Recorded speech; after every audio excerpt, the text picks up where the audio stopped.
Welcome to the Painter Marketing Mastermind Podcast, a show created to help painting company owners build a thriving painting business that does well over $1 million in annual revenue.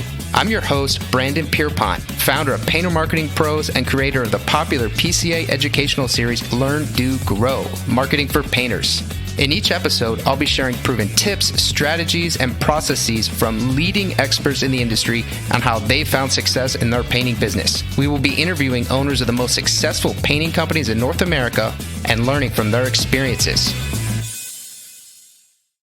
On this episode of the Painter Marketing Mastermind Podcast, we host guest Brian Reis. Brian is the founder and owner of Bella's Army Painting, a residential painting company based in Pittsburgh that does over $1.5 million in annual revenue. In this episode, Brian discusses how his sales-first mindset has allowed him to effectively outrun other problems in his business and a shift he is taking this year to right-size and improve operations. This is Brian's second time on the Painter Marketing Mastermind podcast, and he takes an even deeper dive into why his sales process is so effective and how other painting company owners can implement a similar process in their business. Brian explains how he is constantly pushing himself and his team members outside of their comfort zones and the benefits as well as mental challenges of this constant iterative improvement. If you want to learn more about the topics we discussed in this podcast and how you can use them to grow your painting business, visit paintermarketingpros.com/podcast for free training, as well as the ability to schedule a personalized strategy session for your painting company. Again, that URL is paintermarketingpros.com/podcast. Brian, thank you for coming on the Painter Marketing Mastermind podcast for the second time, man. Yeah, thanks for having me. It's great to be back. Yeah, so you were guest number 2, numero dos for us. So this is a big throwback, man.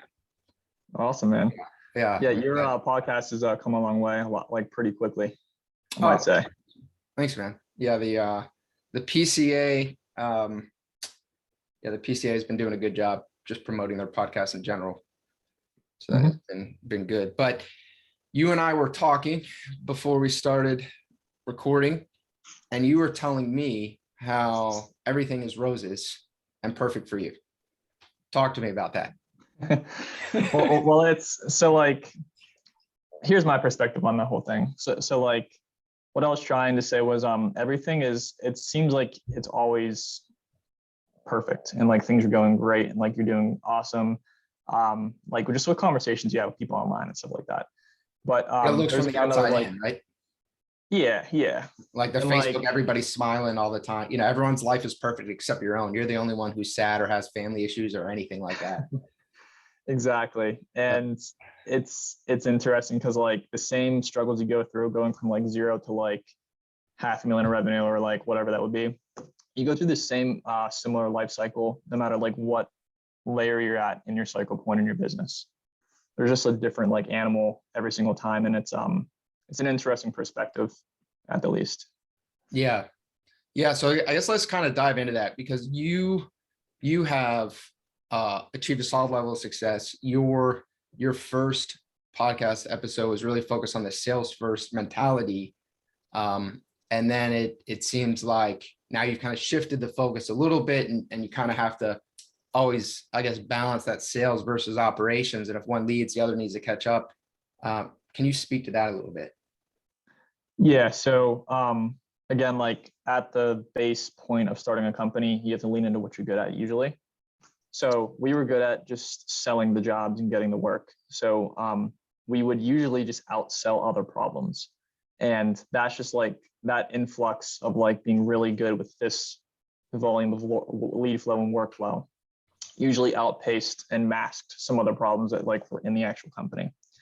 For example, like just not like optimizing certain GP points or like if you don't have an actual like SOP and process for like producing something and it's not replicated across the board, how does that long-term affect your culture? It's just there's a really deep layer to certain aspects of the people part of this. And that's where we're at now. Like we like are doing a hardcore focus on that and just like kind of like relearning and adjusting and just like making sure that everybody on the company board is on the same page.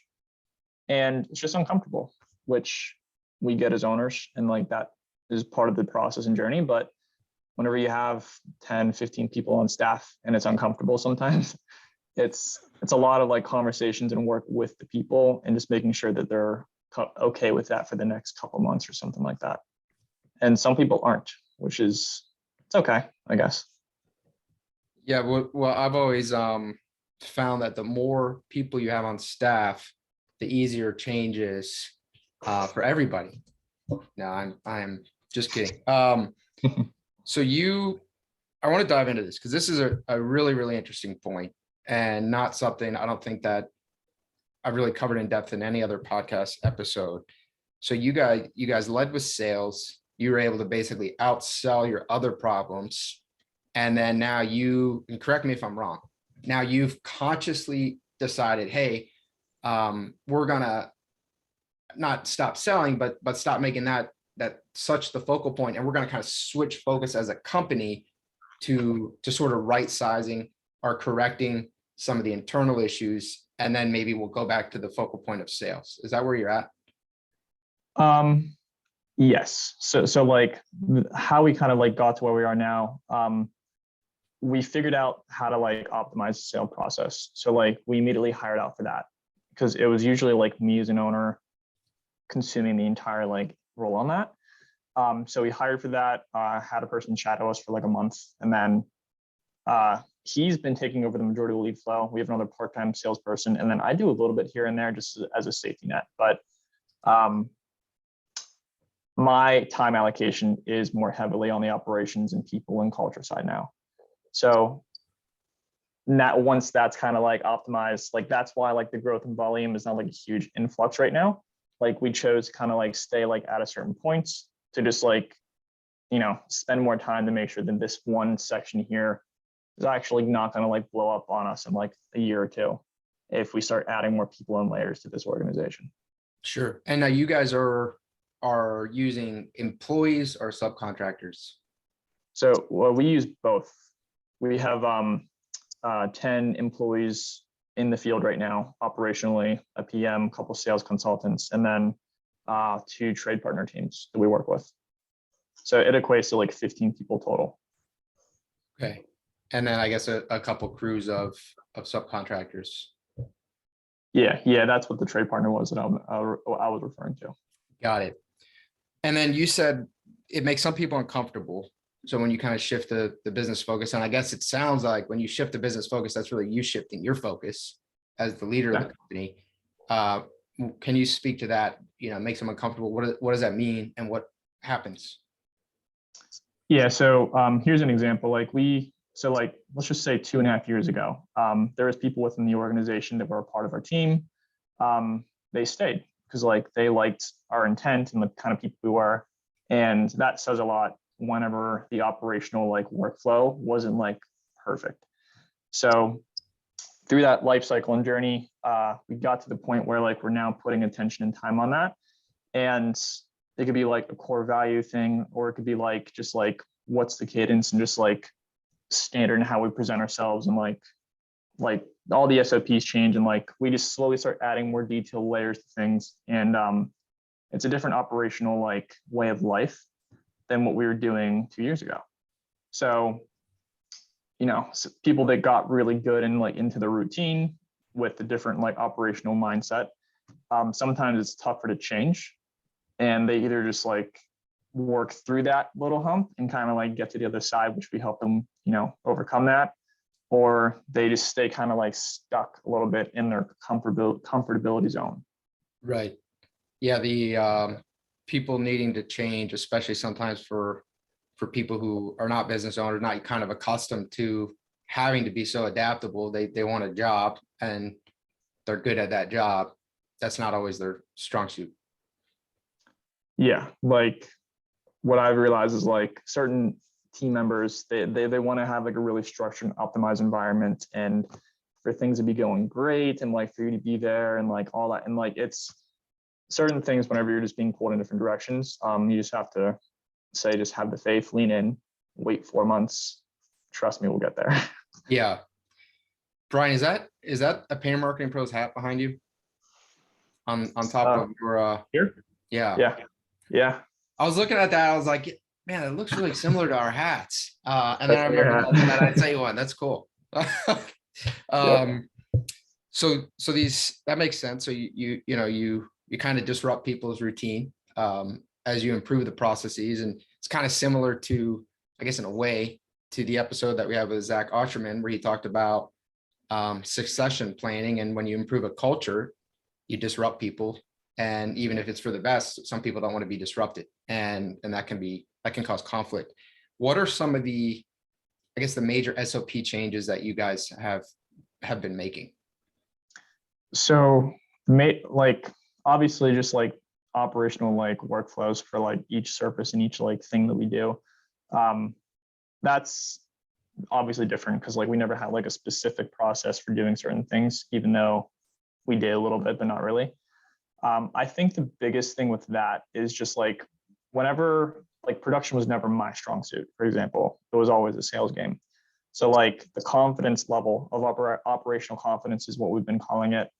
It wasn't 100%. And it was tough to have like the conviction and just like the confidence and just like, uh, the basically you don't have the ability to like articulate like, hey, this is how we do stuff. This is like what we're about. Um, we know for a fact that this is like an optimized way to do it. Just trust our process. That was never there. Then we added the SOP layer because like we kind of like converse with the entire staff and with the data. So we knew that, hey, we have a solid reference point now. Now we're going to be more serious and lean into this. So a lot of that's been going on. Is just like the confidence level is a lot higher, which we're able to kind of just like talk with more conviction and just like be more consistent, I guess. Yeah, Because the inconsistencies is where the trust kind of like goes down a little bit. sure. That's part of the game. It is. No, it's a great point. If you demonstrate, think the term would be cognitive dissonance, but if you have a strong sales game, but it looks like you don't entirely know what you're doing, or are not as well versed in the actual fulfillment as some other companies, then you can basically create a cognitive dissonance in the mind of the potential customer, and that causes them to not trust you because you look strong in one element, and then you look like you're not as strong in what they would really want you to be strong in. So my question to you then, because that's really interesting, a lot of painting company owners, especially ones that I speak with, are so confident in their fulfillment. They say, oh, we're everyone's the best. So obviously that's not true, but everyone thinks that they are the best painting company in town, but they struggle kind of demonstrating that, or closing, or they get underbid by the guys who aren't as good as them or whatever.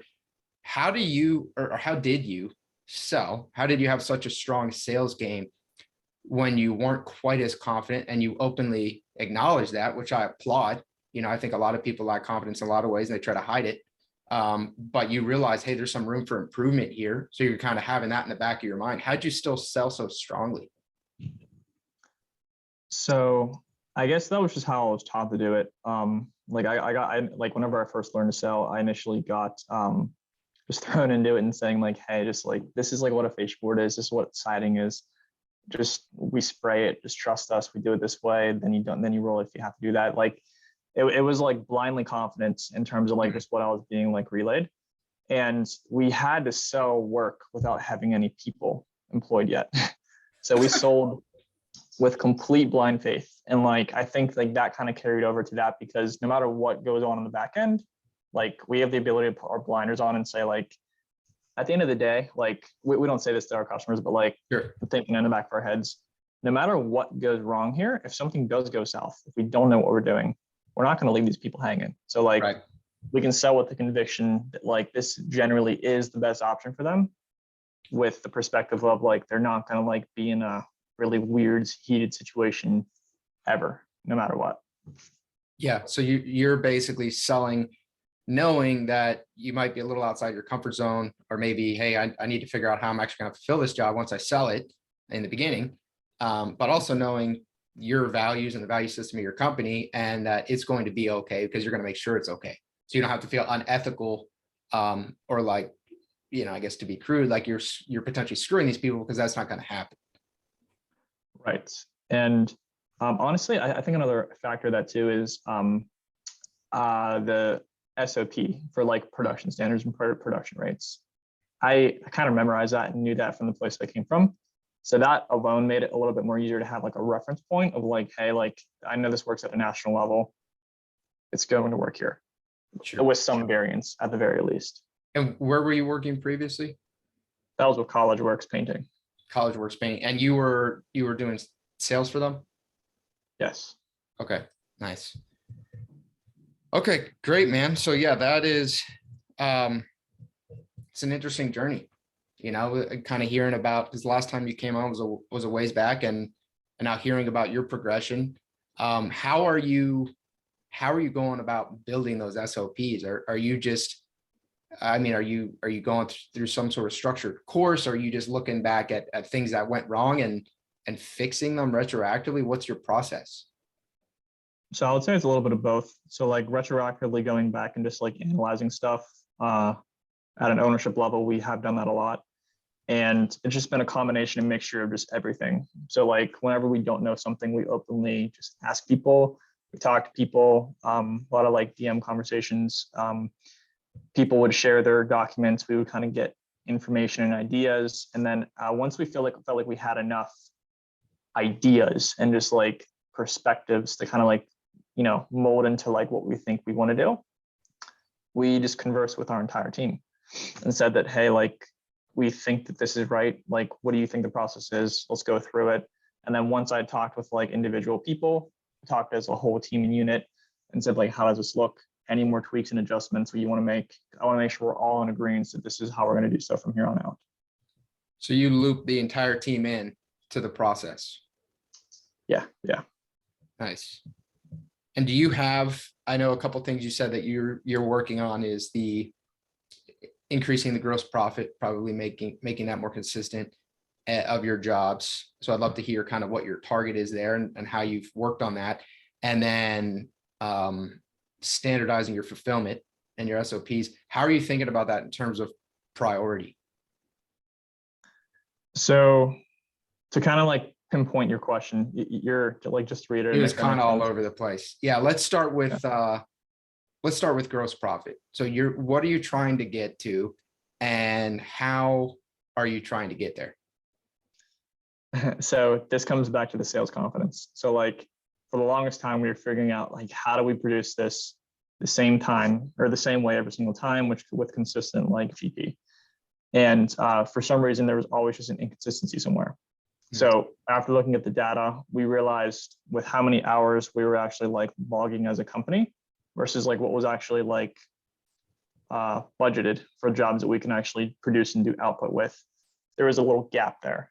Meaning like if we only had like 1,100 hours allocated for possible production from jobs that we produced, we might have actually logged 1,400. Wow. So like there was like a huge unbillable gap usually. So we kind of just chose to cluster that together. And then whatever that percentage was, it was like 22.15%. We just increased our price. So that was the really easy way that we did that for. And again, that's kind of like what my conversation was with you before this on we're experimenting with how high we can go, what we can do, how to improve our sales game. Because even though I had sales confidence, I know for a fact there's optimization points that we can still improve on in that category. And we've been converting, which is awesome. That is awesome. So yeah, there are a couple ways to increase gross profit, increase your price. And so you have a higher top line revenue, or you can increase your efficiency. So you have a lower cost of goods sold or cost of services sold. So you guys have really, up until this point, I know you're focused on the operational efficiency, but it sounds like the first thing you did was, hey, let's increase the price. And then we'll kind of circle back and maybe try to figure out what's going on, you know, try to get why is there 1,400 hours, but we thought it was supposed to be 1,100 hours. Did you just say, all right, we're increasing it 22%? That was that? You just increased everything 22%, or how did that go? Yeah. That's amazing, Brian. I love that. My goodness. Because like at that point, I'm just like, you know what? Like, I think like how much of this is actually in my head and how much is actually real. So I wanted to test the theory on that and just be like, there's really no reason not to try it. Let's just see how it works. Sure. And like a result from that, for example, we figured out how to close and convert more at higher rates. Like we itemize everything, like perceptively looking at things at a smaller micro scale. Instead of charging 65, we might be charging 96. So like, I don't know. To me, it was, we had like so many decisions we could have like done with that. And it was more just us being kind of exhausted and tired from doing operational fixes that we weren't really confident in. So go back to your sweet spot of selling. Yeah. And not that we're neglecting the operational thing, like we're still like optimizing that, but this is the easiest and quickest fix to do both. And if conversions go from like 50 to like 38, so be it. We'll just increase lead flow. Sure. Have you noticed, I mean, how long have you been doing this? Have you noticed a change in the close rate? Yeah, dramatically. If we don't push, say we just go on the consult, and because we've been doing this for like, I say 2 months, 3 months. If you don't try and push and like ask for the sale intentionally, maybe 20%, 25% is what close rates are. And that's just through pure follow-up. Mm-hmm. If you close and you push and you improve your sales game and comfortability and like you train daily with that stuff, it pushes it from like 30 to 45. Okay. And then you're saying before you guys raised it, it was really around 50. Yeah, I would say mid 40s actually. But again, like our comfortability with sales was never to be like truly, I hate the word pushy, but like more sort of is, I guess, the way I'd put it. So like we're treating like we can close everything now, and we're being very intentional and just like improving our game on a daily basis. Yeah. So a lot of painting company owners are uncomfortable with selling, for better or for worse. I think generally for worse, as long as you're fulfilling on it, there's no problem selling. And one of the themes that I've found with a lot of our guests is they are really sales oriented, and that's why they are where they are. And this theme that, well, I actually run a sales company or sales and marketing company or a people company that does painting is a theme that's come up repetitively. But I want to dive into your tactics a little bit here, just so people can understand, because otherwise, well, pushy sell, do you like force people, say, hey, you're going to sign right here? What do you say, kind of training on it? You go in with the conviction you're going to make the sale. What does the sales process actually look like? So it's your typical pre-positioning, post-positioning, and like presentation stuff. It's just like increasing the amount of times that we're giving them valuable information, I guess. Okay. But I think the biggest point that we did to kind of like change the game on that is if we go into an interior house, we ask them questions directly that are like very, very direct actually, in terms of like their price points, like how they're looking to structure this. Is it one option? Is it like itemized option per room? We might spend another like 45 minutes at the house, but we can give them like 28 options of stuff. So like there's one person that I literally just gave them like, it was an itemization of every room, every closet was itemized. There's different paint products and like options and stuff like that. It's a lot more work, but like we built auto calc sheets to kind of spit out numbers pretty quickly, which that was an improvement. And it might be a lot more, like it might be a $27,000 job compared to like $14,000 compared to like a competitor, but like perspectively and psychologically, I can get them and convince them to go with like a $1,500 option. Like if they're looking at a $1,500 price tag, if it's like an itemized option versus a $27,000 bill, they're okay at kind of like justifying it to themselves that, hey, this does make sense, I guess. I think that like it's just the itemization, I guess, is kind of like the biggest breakdown on that. And we just increased the time we're actually spending at the house too. So we're intentionally just talking to them a lot more, being more direct and picking, or being more selective and to like peel the layers back while we're there. So being more selective and peeling the layers back, I guess dive into what that means. Like what would the line of questioning, how would the line of questioning change, or how would that, I know I'm pushing you, Brian, but I know a lot of people are not really going to have any idea what you mean by that. Okay. So you're going to someone's house. Your goal there should be to get what's the underlying reason for buying. Okay. Like what's the real objection? they might say, hey, I need to think it over with somebody else. That's probably not anywhere close to what they're actually thinking inside their head for like the real objection. Sure. It might be like timing related. It might be like, I don't know, like I have 3 other options that are 14 and you're showing me 27. Sure. I don't trust you. Things like that kind of pop into play. So I guess like certain questions that we would ask, or I'm trying to think real quick. So I want to give you specific examples of things that I know that have worked.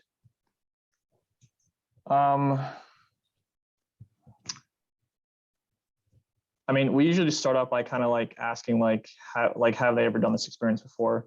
Like with a painting contractor. Yes, no, it doesn't really matter. We explain with how we structure it. And usually from there, you can kind of like toss around the whole landscape. Like we can give like different options that are like more high end. We can do like price itemization. We give like once you have the range laid out of like low versus mid versus high grade options, and that you do have the option to choose where you want to be, you can ask them like, what makes more sense to tailor our conversation towards today? Are you looking to be more towards like 700 per room or 2,000 per room? And painting a picture on like what that looks like and what we actually do to get it to that point. So that's a direct question. If they're like maybe in the middle, like you can kind of like indirectly get like a sense for like how much money they're willing to spend based off their room counts and their goal. Asking them like, does it make more sense to itemize every single thing here? Or do you want to just get it all done now, do one option here? Because like, again, this range can be like, I can show you something that's within like a $5,000 range or the $35,000 range. where do you want to be with that? And questions like that are more direct. Like we just started talking more about money, budgeting, goals, trust factors, what's important to them. Are you doing it in phases? And once you have like that underlying goal understood, at least a little bit better, whatever their objections pop out at that point, you handle them and address them. If they say like, hey, like I'm not, or what is it?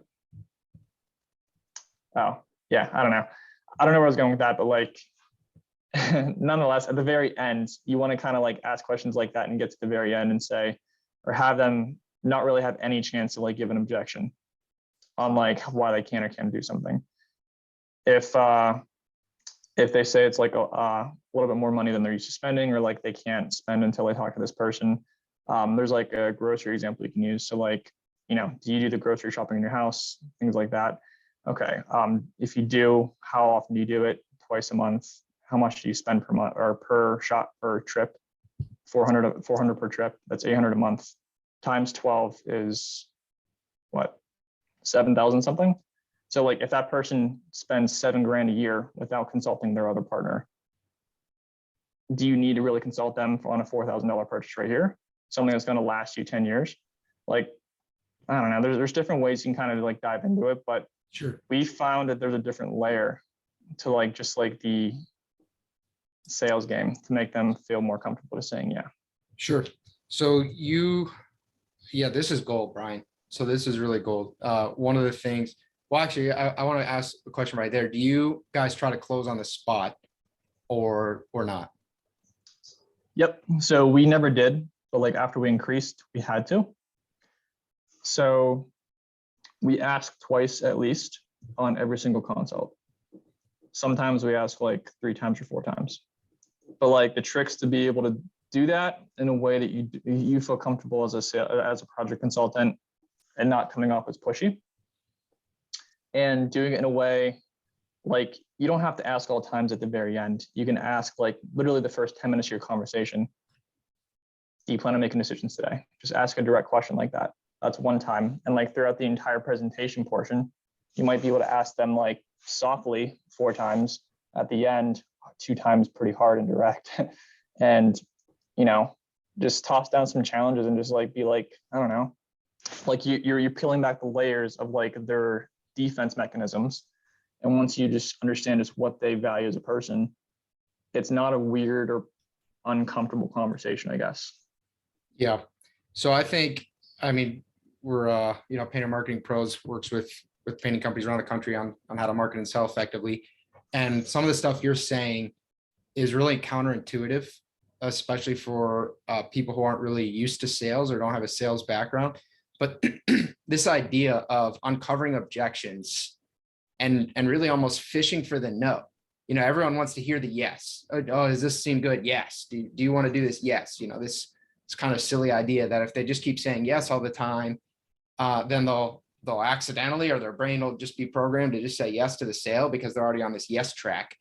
But the reality is a lot of times people are conflict averse. They don't want to tell you, well, your price is too high, because what they're really telling you is either they don't have the budget, in which case you probably didn't do a good job qualifying your lead, and you need to figure out where you're getting your leads from and what your pre-qualification process looks like, because otherwise you're going to waste a lot of time, or they don't see you as worth it. You haven't demonstrated the value. And like you said, the trust, they don't trust you.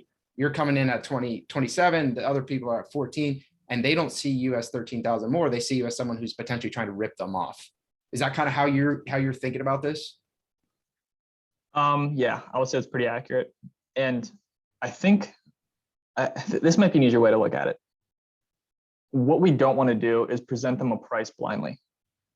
Before we actually present them an option, we know exactly what they're going to say yes to. Okay. You know what I mean? From kind of getting that baseline right when you start.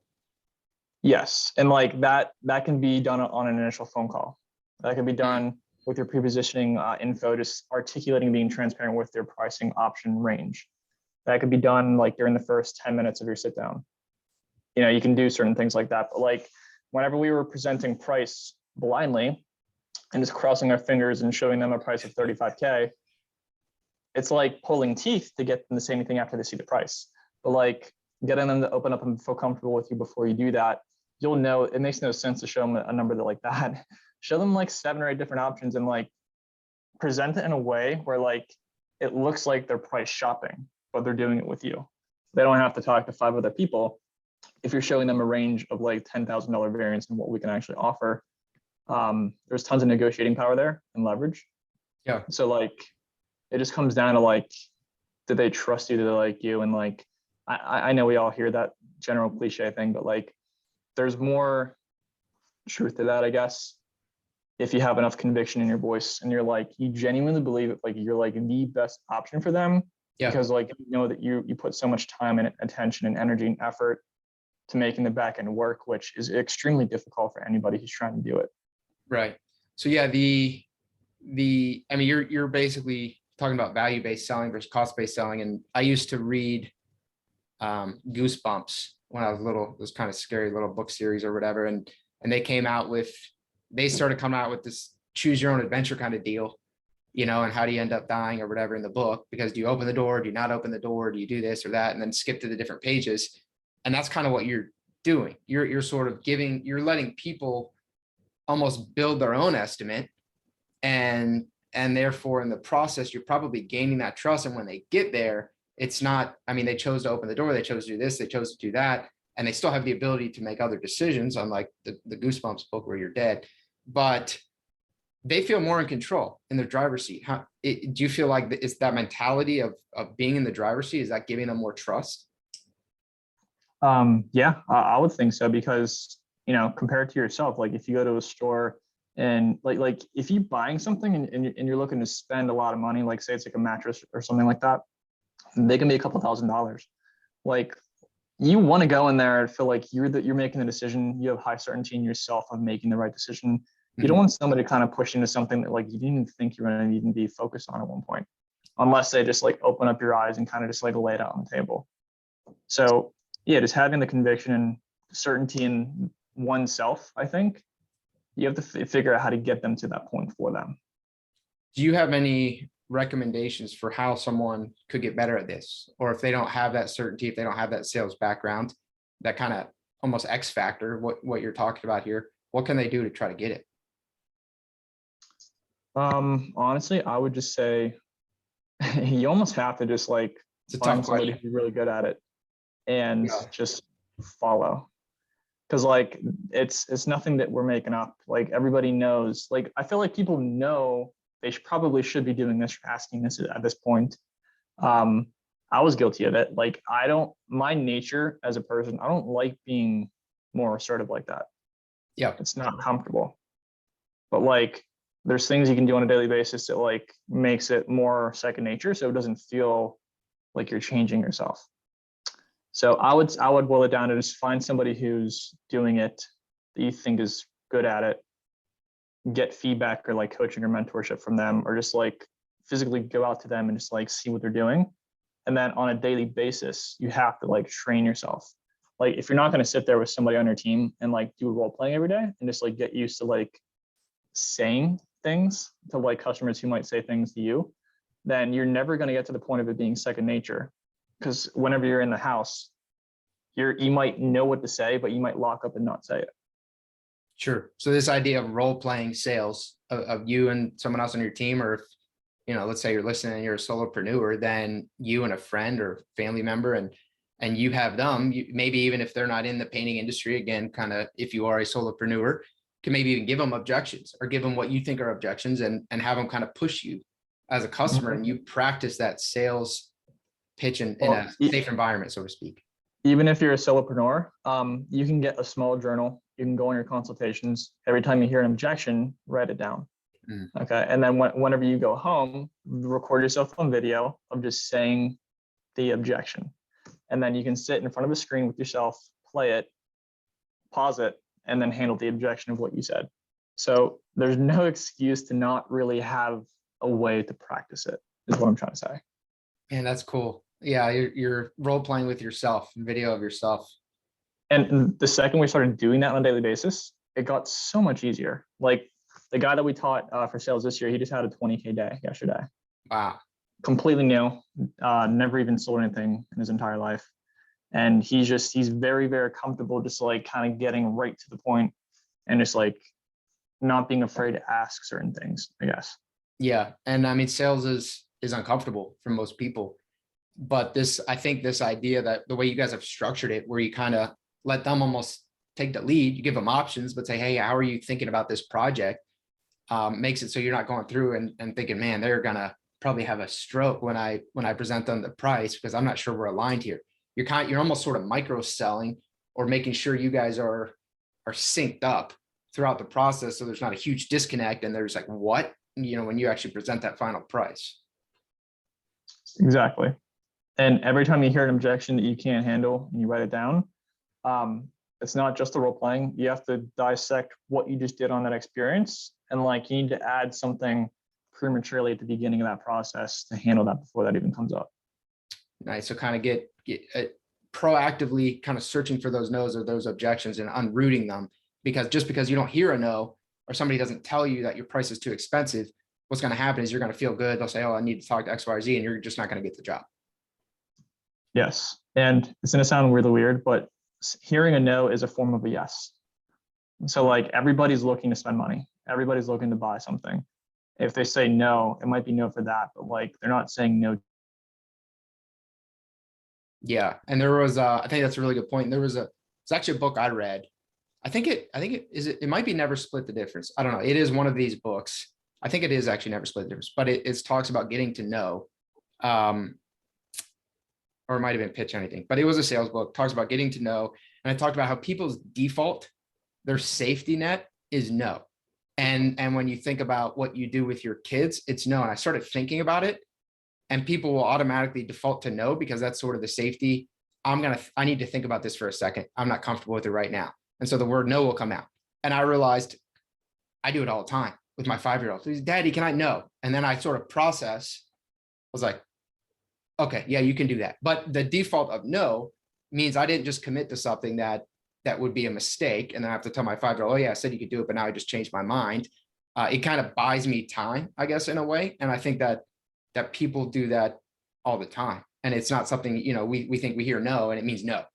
You hear no, and it just means either they need to process it, or maybe you didn't position it quite right, or maybe you're not quite offering what they're looking for. Like you said, they kind of, is it $700 a room or $2,000 a room? What are they trying to accomplish with their house? Yeah, exactly. I mean, I kind of said it better myself. You got this dialed in, Brian. Well, yeah, I mean, fortunately we do, but like, again, like bringing it back to like the original conversation, there's a whole nother animal and layer that we're dealing with too, that like we're generally not good at. So we're trying to figure out ways to get as specific as we are with the sales game, with the operational game. Do you guys have any sort of disqualification process, or if you go in and I assume it might start on the phone, but I'd love to hear about the whole process. But if you go in and you say, hey, you're trying to get the range of the 700 to 2000, and it looks like their range is 400, and this isn't really going to make sense. How do you guys have, what's your disqualification process look like? So it's, well, one, there's job type. If it's something small, we don't go out there. We'll do it virtually. You have kind of a minimum job size where you'll go out and conduct an estimate? Yeah. Well, it's got to be like at least like 3,000 to go out there. Okay. We have ways to kind of just like pinpoint that, but if it's lower, we'll just say, just send pictures to this person's number. We'll give you a virtual quote within 24 hours. So you don't tell people that you have a minimum $3,000 job size. You have a process of figuring out what the job's likely to be. Correct. Okay. What does that process look like? I mean, like we just kind of dissected our data and got like a price per bedroom. So like price per bedroom on average, 1,500, give or take. Could be 2,000, could be like 1,200. So like that's an example of just like on the initial call script paper, bedroom, this much money. If they say they have just like wallpaper removal and that's it, or if it's like just a exterior wrought iron railing that's like 12 feet long, no, like I'm not going to do that. It comes down to training and kind of getting like really rough ranges. And like we have like a list of like too small with like bullet points below it.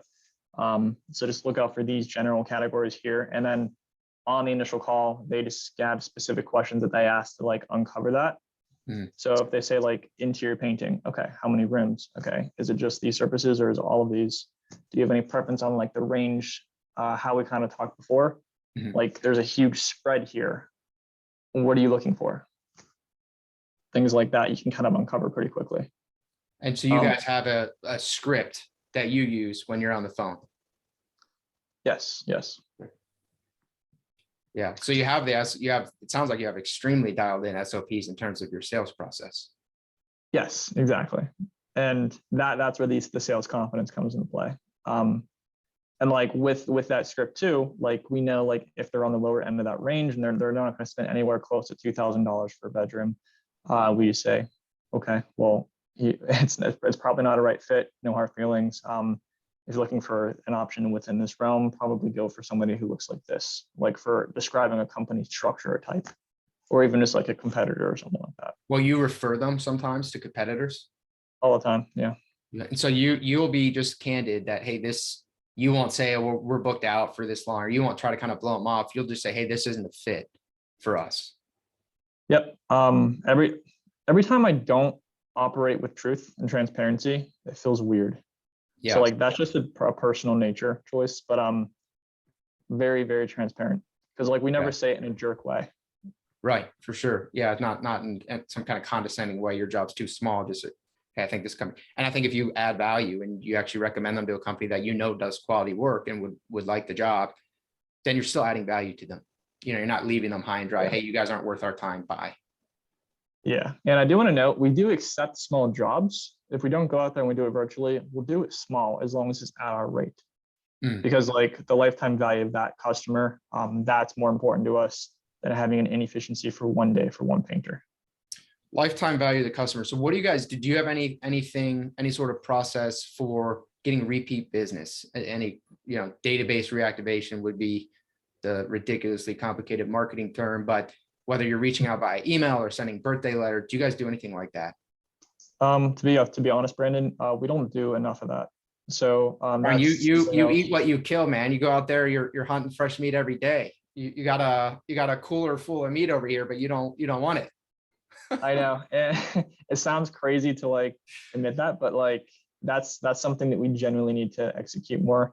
Because like there's so much you can do with that. Like so much creativity, so much touch points, and that's another layer that like we're empowering our sales staff to be able to like have their integrated like methods of doing that, and not just putting it all on kind of like the back end office person to do that. Yeah. Yeah. But it's just a restructuring thing. But Sure. we're definitely losing a lot of money not doing that. Yeah.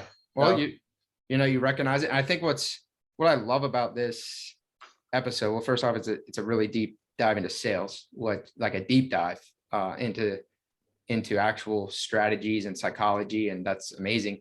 But also you came on this podcast a long time ago, and things are good for you. So, don't take this the wrong way, but this is a real episode. You came on and it was, well, I blew up and I just sales oriented and rainbows and unicorns, and you just have to be sales oriented. And now you're coming back on and it's, well, hey, we've hit some bumps and that's okay. We're pivoting. Not every employee has remained a fit, and that's okay. But this is entrepreneurship. This is business growth. And it's for everyone listening, it's never perfect. It is the struggle, for better or for worse, the struggle is going to somewhat continue. And that's okay. And Brian, you were talking about something before we started about this idea of, I kind of view it as a video game, but I want you to talk about how you view it, as you're always kind of outside your comfort zone, and you're always finding this point of, oh boy, what do I do now? Let's talk about that. Yeah. So, I think everything reflects from you as an owner. So I don't know if it's just like a personal choice or like my nature, but there's obviously going to be people out there that like have a really sweet spot for comfortability, and they just want to kind of like stay there. Perfect. Lifestyle business type business. Yeah. Yeah. I mean, you could be bringing home 200K and like have like a team of people that just like love painting and just like, like that's awesome actually.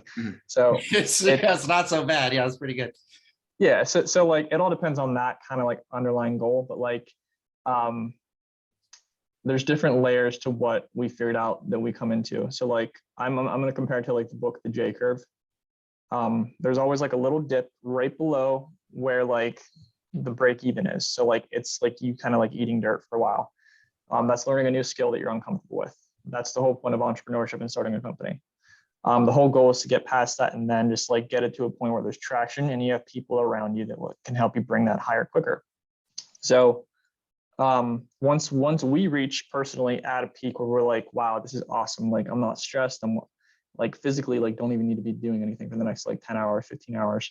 But we're outputting more work than we have ever been. It's awesome to stay there, but like, I don't know, like we just can't kind of keep ourselves to coast like that. I think it's kind of dangerous, at least for like how I am and how I operate. But like, we're attracting people that have that similar mindset. So like, if the team is specifically, if we're trying to attract people that don't like to do that either, we owe it to them to like always be doing something different to like have them grow. But like, if we had the goal as an owner to like just like get to a point and coast and like have people that paint and just paint forever, and stay at like a certain point, that employees growth pattern does matter too, because like you don't feel obligated to like do more for them. So I think that's where it kind of comes into is just your obligation to like you owe it to your team to like push them out of their comfort zone and make them grow, which ultimately makes you grow. And the only way to do that with the growth is to just do something that you're really not good at. And again, for me, operations, for me, it's working with people. For me, it's like doing cultural based activities and stuff like that. Like Brandon, I could be in front of my laptop for like literally 14 days straight and be happy as a clam, not talk to a soul. Yeah. But like, I push myself out of my comfort zone daily to like try and be okay conversing and learning more of the emotional IQ stuff and like that other layer that does matter as you get to a certain point. But that J curve reference, that's like one snapshot. You just do that, complete it, and then you start a new J curve. And you just do that and come to terms with doing that forever. And I think that's kind of like the mindset that helped us adopt that, I guess. Yeah, man, that's great. What a great analogy. You guys you love the taste of dirt, you gotta have it. But this idea of being comfortable, being uncomfortable, and what do you want out of your business? And if you're attracting people who want growth, who want a, transformation, who are driven by that, and that's kind of how you're marketing your company, you better offer it. You better be willing to level up your skill set, get outside your comfort zone, because otherwise those people are going to leave, or they're going to become, not happy at your company. Now, if you're running a lifestyle business and you just have painters and they want consistency and stability only, then that's a different story. But I like how you incorporated the entire basically corporate culture into that, what that looks like for your employees. Yeah, at least we're trying to build that more strongly. Yeah, I mean, like we're not perfect with that, but like it's definitely something that is very intentional. And like the people that share that same dynamic that has an underlying goal and like perspective with yourself, it just makes it so much of an easier, harmonious thing, which makes it kind of cool. Yeah, that's great, man. Yeah. So you had, kind of shifting gears a tiny bit, you had mentioned if your close rate drops, then you just need to get more leads and make sure you can qualify leads. How are you guys getting the majority of your business right now? So it is, well, there's been some like effort put into like the SEO game. The advertising obviously is always there. The repeat and referral, we have been actively working on that, even though we're not like utilizing all potential of that. So yeah, I would say the repeat and referral is probably 15%. Advertising is still pretty heavy right now. And then commercial repeat is a thing. So like that's a certain percentage. We're trying to like just expand the repeat and referral market, I guess. Sure. And get our ad spend down. But we're also experimenting kind of like having the ads always being there as an avenue, but like putting a lot more money into the long-term growth of the brand. So I think that's going to like have a huge ROI down the road. With the ads, have you found that Google ads, Facebook ads, TikTok, what have you found to be the most successful? I mean, it's still Facebook and Google. It's not as like appealing as it was like a while ago, but like it still works. So that comes back into the whole sales thing too. So like that's where we're experimenting with like, where is that seesaw actually gonna like stay? Right. And again, we've just been able to outsell our problems usually, which is a good thing and a bad thing. Apple kind of made Facebook a little trickier there with their privacy. They're not tracking update there. Yeah, it is what it is, I guess. That's the J curve, man. Game. Be comfortable being uncomfortable. Yeah, if it's hard for you, it's hard for everybody else. So it's actually not any harder for you, really, when you think about it. It's just the whole competitive landscape just shifted a bit. Yeah, which also we went to a home show recently. We had decent success with that. Nice. Never really been to a home show that was like at that scale, but we scheduled like 103 consults from that alone. That's great. So that's another avenue. But yeah, I don't know. We're just trying to do it, be unique, be different. And I love that you do marketing too, because like you know all the avenues that go into it. In your opinion, Brandon, what's like spending money on somebody for like being a full-time content creator or like being able to post on all platforms daily and increasing the organic and stuff like that? Do you think that's a huge importance to like actually think of spending money on overhead over the next couple of years on that for companies? Like if you were hiring a person at say 45 grand or something a year to basically be your social media person? Yeah, because I could be wrong. Tell me if I'm wrong. I think that increases a lot of the actual like lead flow, like being more active on everything and kind of increasing your like, I guess, presence everywhere. Yeah, it can. The only thing I would caution, I guess, is don't mistake activity for achievement. So it's a John Wooden quote. If you're going to do that, make sure that you have a really strong, like you said, you're investing money into your brand. Make sure you have a strong brand. I think that starts with values of your company and that you're portraying those values. Also, for anyone listening, I'm sure you're not doing this, but make sure it's not spammy or overly promotional. There's a 80-20 rule. So over 80% of your posts should really be informational. They should be interesting. They should be value add, and less than 20% of them should be any kind of, call us now or whatnot. And for painting companies, a lot of times it's easy because you can put the before and afters. You can put interesting tidbits about a job. You can kind of put neighborhoods, and people if you can show that you're doing their neighbor's house, or you can show that you're doing people in their general area's house, they're going to trust you more. They're just naturally going to trust you more. So I think if you're doing social media, make sure you have, if you're paying someone full-time to do that, make sure that you have a really well-structured plan and objective, and that you're putting out a consistent brand image. Don't just, I just need to post every day, because that's going to magically generate a lot of business. It'll help you a little bit, but it's not going to magically generate a lot of business. Mm-hmm. So I guess, yes, I think it's worth it if you have the capacity. If you don't have 45 grand laying around, I wouldn't invest that. That wouldn't be the first thing I would do, would be hire social, I would invest into SEO if you're focused on long-term, or Google ads, but someone who knows what they're doing, because otherwise you're going to burn a lot of money. And then, but if you actually have that capacity to invest in it, then yeah, it's good, but it would not be the first avenue I would use for growth. Gotcha. Yeah, that's always been a thought of mine. Like, over the next like 5-10 years, I think it might be like a requirement maybe of just like having somebody who's intentionally like focused on that full time, I think.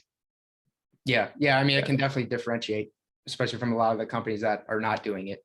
But what we've seen is getting good, solid before after photos of all your projects. Make sure you're posting your Google business profile as well. Don't leave that. People think you set that and forget it. Do not, because it's going to help your map rankings. And when Google sees that activity, make sure you're obviously spreading across all your platforms, Facebook and Instagram at a minimum. But if you can do Pinterest, TikTok, LinkedIn, really wherever, you might as well. There are a lot of softwares that you can use to bulk post things. So the person should not be logging in and then posting manually to all these things, Social Pilot, Hootsuite, all these different things. But yeah, no, I mean, ultimately I guess it's about leveling up and being more present digitally than a lot of other companies in your service area. People want to do business with companies they know, like, and trust. I think I brought up with Jack McGee. I ran a podcast with him, and I mentioned something, customers need to be touched 7 times. And I think he said, you told him, which is probably correct, that average customer needs to be touched 12 times before they make a decision. But either way, you have to touch people a lot of times in some capacity. And I know you do the pre-sale and the post-sale, and you guys have the dripping of messages, but people need to have some time getting to know you and seeing you. And social media can help with that brand awareness. You don't want to be a stranger trying to sell a $28,000 job or $27,000 when your competitors are selling 14. You can't win that as a stranger. And I have a random comment to pepper in here too. Yeah, that's sales related, but like that correlates into everything else too. Like, you can't be a stranger to your team. You can't be a stranger to who you're recruiting. Like, that, it's the same ball game. Yeah, it's the same exact ball game on all accounts, just in different like perspectives and word packages. Yeah, I love that. And this idea that employee is selling, like this idea of having a hiring funnel and always having kind of people on deck to bring in to the team, and then giving people a path, like you constantly revisiting that uncomfortable J curve to give people the growth opportunities to show they're not sitting here stagnant at this business. This business is growing and they have the opportunity to grow and level up their skill set as they go. So it's all sales, at the end of the day, it's all sales and marketing. You're selling the customer on the vision, you're selling on the jobs, you're selling the employees on the vision, on wanting to work with you. But yeah, I think that's a great point. Brian, do you have anything else that you want to share today? Yeah, sure. So yes. No matter what cycle point you're at in your business, there's always a new thing and a new layer to add. So even if you're like somebody who's very comfortable with like a certain target and like being there, there's still stuff you're going to have to kind of like just like be uncomfortable like learning and adapting to, because like this industry and market is changing a little bit, pretty quickly. So I would just highly recommend and encourage everyone to just like be very accepting of your downfalls and your shortcomings and just what you're good at. Lean into it. Everybody's company is different. So like you can kind of like just make it around what you want to do, and you can probably be really good at it. How is the market changing, as a quick follow-up to that? So it's the standards are just becoming a lot more high and intentional. And the digital landscape is a whole another layer on top of that. And just like the external factors of the people coming into your organization, there's a lot of influencing factors that's happening in our world and economy that's influencing like what they value as important, what they're, like how much they're making, what they want to do. Do they value going on like more interactive stuff with you and your company? Tons of different layers. And like, it's just, the more people that come in at different age ranges and as they kind of like move up, the motivators will always be different and new. And if you don't change, you're going to have a difficulty at some point with an adaptive, downfall. Yeah, man, what great points. Be open and willing to change and grow if you want your business to grow. Always getting better or getting worse. You're not staying the same. Brian, thank you. Thank you for your time. This was incredible. Definitely want to have you back on the show again because you were a rock star, man. Thanks for coming on. Sure. Yeah, thanks for having me. Appreciate it. If you want to learn more about the topics we discussed in this podcast and how you can use them to grow your painting business, visit paintermarketingpros.com/podcast for free training, as well as the ability to schedule a personalized strategy session for your painting company. Again, that URL is paintermarketingpros.com/podcast. Hey there, painting company owners. If you enjoyed today's episode, make sure you go ahead and hit that subscribe button. Give us your feedback. Let us know how we did. And also, if you're interested in taking your painting business to the next level, make sure you visit the Painter Marketing Pros website at paintermarketingpros.com to learn more about our services. You can also reach out to me directly by emailing me at brandon@paintermarketingpros.com, and I can give you personalized advice on growing your painting business. Until next time, keep growing.